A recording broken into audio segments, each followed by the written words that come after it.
Chapter 3. Now the serpent was more subtle than any beast of the field which the Lord God had made. And he said unto the woman, Yea, hath God said, Ye shall not eat of every tree of the garden? And the woman said unto the serpent, We may eat of the fruit of the trees of the garden, but of the fruit of the tree which is in the midst of the garden, God hath said, Ye shall not eat of it, neither shall ye touch it, lest ye die. And the serpent said unto the woman, Ye shall not surely die, for God doth know that in the day ye eat thereof, then your eyes shall be opened, and ye shall be as gods, knowing good and evil.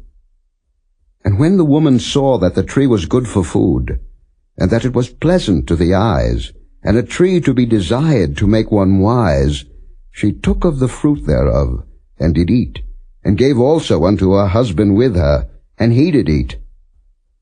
And the eyes of them both were opened, and they knew that they were naked. And they sewed fig leaves together, and made themselves aprons. And they heard the voice of the Lord God walking in the garden in the cool of the day. And Adam and his wife hid themselves from the presence of the Lord God amongst the trees of the garden. And the Lord God called unto Adam, and said unto him, Where art thou? And he said, I heard thy voice in the garden, and I was afraid, because I was naked, and I hid myself. And he said, Who told thee that thou wast naked?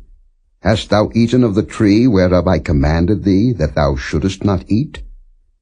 And the man said, The woman whom thou gavest to be with me, she gave me of the tree, and I did eat. And the Lord God said unto the woman, What is this that thou hast done? And the woman said, The serpent beguiled me, and I did eat. And the Lord God said unto the serpent, Because thou hast done this, thou art cursed above all cattle, and above every beast of the field. Upon thy belly shalt thou go, and dust shalt thou eat all the days of thy life, and I will put enmity between thee and the woman, and between thy seed and her seed. It shall bruise thy head, and thou shalt bruise his heel. Unto the woman he said, I will greatly multiply thy sorrow and thy conception. In sorrow thou shalt bring forth children, and thy desire shall be to thy husband, and he shall rule over thee.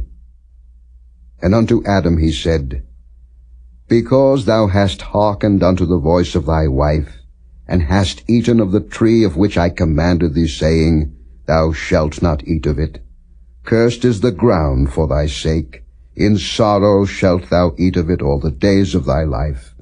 Thorns also and thistles shall it bring forth to thee, and thou shalt eat the herb of the field. In the sweat of thy face shalt thou eat bread, till thou return unto the ground. For out of it wast thou taken. For dust thou art, and unto dust shalt thou return. And Adam called his wife's name Eve, because she was the mother of all living. Unto Adam also and to his wife did the Lord God make coats of skins, and clothe them. And the Lord God said, Behold, the man is become as one of us, to know good and evil. And now, lest he put forth his hand, and take also of the tree of life, and eat, and live forever.